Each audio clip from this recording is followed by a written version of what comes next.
you now make a point of that's an investment criteria for you. Well, behaviors are going to have to change, and this is one thing we're asking companies. You have to force behaviors, and at BlackRock we are forcing behaviors. 54% of the incoming class are women. We added 4 more points in terms of diverse employment this year, and what we are doing internally is if you don't achieve these levels of impact, your compensation could be impacted. Okay, we're doing the same thing. And so it's just you have to force behaviors, and if you don't force behaviors, whether it's gender or race or just any way you want to say the composition of your team, you're going to be impacted. And that's not recruiting, it is development, as Ken said. And ultimately, it's still going to take time, but I am just as much shocked as Ken is that we have not seen more opportunities, and we're going to have to force change. They don't want to be in the news.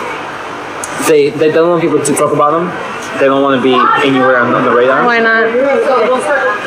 I don't know, but I suspect it's probably because it's easier to do things when people aren't thinking about it.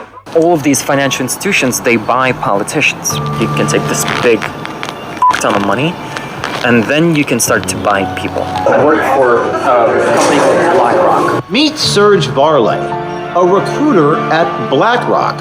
Let me tell you, it's not who's the president. It's who's controlling the wallet. So it's And who's that? The hedge funds, BlackRock, the banks.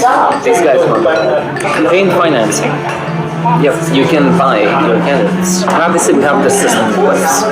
First, there's the senators, and these guys are rich. You got 10 grand, you can buy a senator. I can give you 500K right now, no questions asked. Yeah. Identity needs to be done. Does everybody do that? Does BlackRock do that? It doesn't matter who wins. You're so good. They're my pocket this time. Here's Serge Varley on how good war is for BlackRock's business. Do you have any thoughts on the Ukraine-Russia war? Yeah, I mean, I do have thoughts. What are they? Ukraine is good for business. You know that, right? I'll give an example. Russia blows up Ukraine's grain silos. The price of wheat's going to go mad up. Ukrainian economy is tied very largely to the wheat market, global wheat market. Prices of bread, literally everything goes up and down. This is fantastic if you're trading. Volatility creates opportunity to make profit. War is real good for business. It's exciting when goes wrong, right? BlackRock manages 20 trillion. It's incomprehensible numbers. BlackRock Serge Varley says all of this is above a normal person's understanding. You're like an undercover reporter. I don't know. Normal people don't give a shit. This is beyond them. The whole thing of domination from a concept is just so interesting.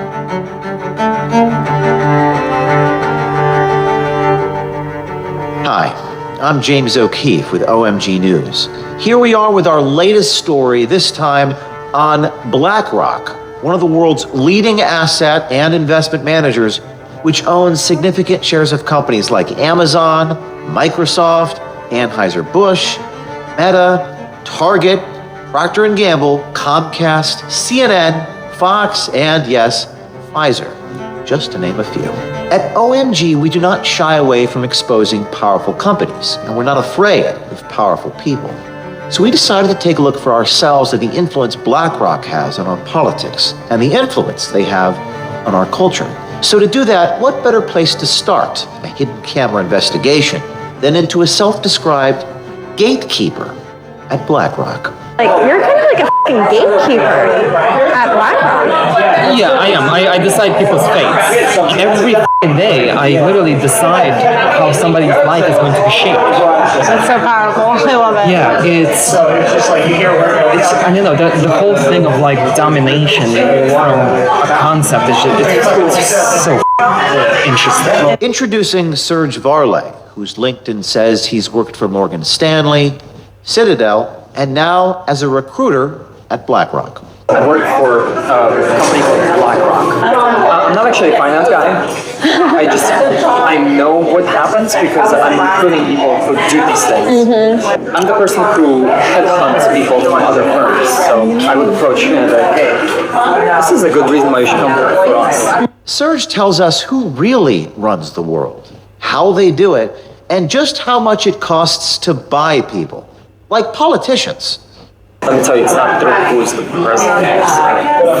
It's who's controlling the wallet. So it's the And who's that? the hedge funds, BlackRock, the banks. These guys run campaign financing. Yep, you can buy your candidates. How so? All of these financial institutions, they buy politicians. How do they run the world? You acquire stuff. You diversify, you acquire, you keep acquiring, you spend whatever you make in acquiring more. And at a certain point, your risk level is super low. Like, imagine you've invested in like 10 different industries, from food to drinks to like technology, right? One of them fails, it doesn't matter. You have 9 others to back you up. Risk management is inherently in just about everything. And in the finance space, it's all about it's all about the money you make. You don't let it sit. You keep using it over and over, and Reinvest. Yeah, and it exponential growth. And then once you just own a little bit of everything, is that where the control? Yeah, you own a little bit of everything, and that little bit of everything gives you so much money on a yearly basis that you can take this big ton of money, and then you can start to buy people. Obviously, we have the system in place. First, there's the senators, and these guys are cheap. You got 10 grand, you can buy a senator. It doesn't matter who wins. You're so right. They're in my pocket at this point. I could give you $500K right now, no questions asked. Yeah. I'm gonna do what needs to be done. They'd be like, yeah, of course. Why not? Does like everybody do that? Does BlackRock do that? The BlackRock Recruiter also tells us about how the U.S. government relies on BlackRock for their economic simulation computational power. Economic simulation. They need to understand the impact of something, right? They're gonna like raise the interest rate, for example.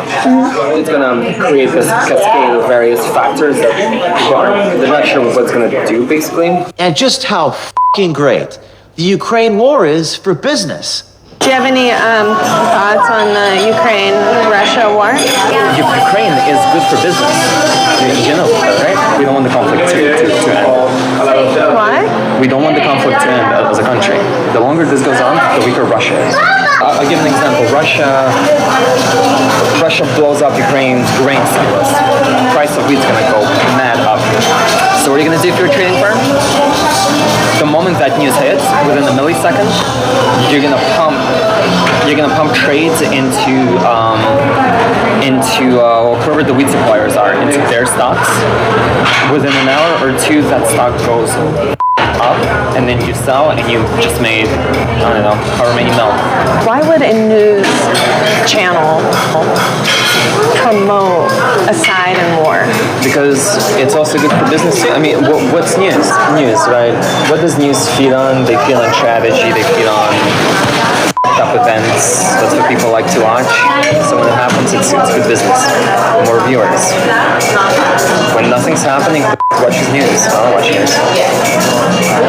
They're all pushing like the same talking point. Like you generally, when you look at news, like it's propaganda.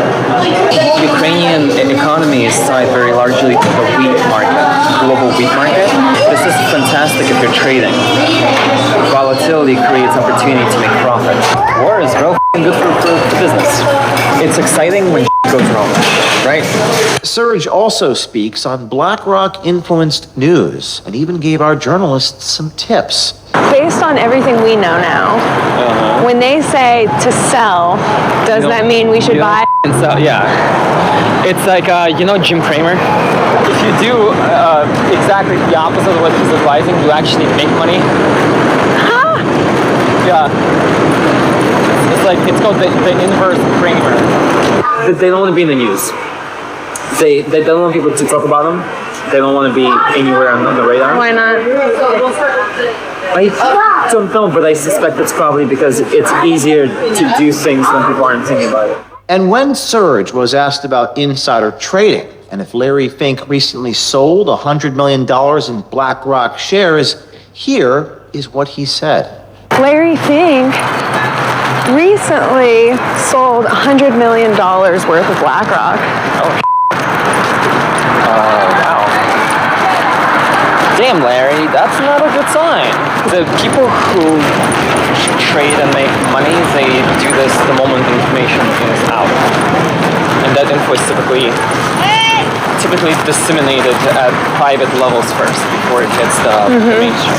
If you want to invest smart, there's a tracker that tracks all politicians and where they have their stocks. Preemptively, if we think the stock price is going to tank, we're going to sell so that we sell it high, it tanks, and we buy back. And we didn't make, but we preserved a few mil. But perhaps the most remarkable and profound comment by the BlackRock recruiter is the suggestion that nobody is going to care about what he is saying here or confessing here. Because as he says, quote, normal people don't give a shit. You're like an undercover reporter. Really?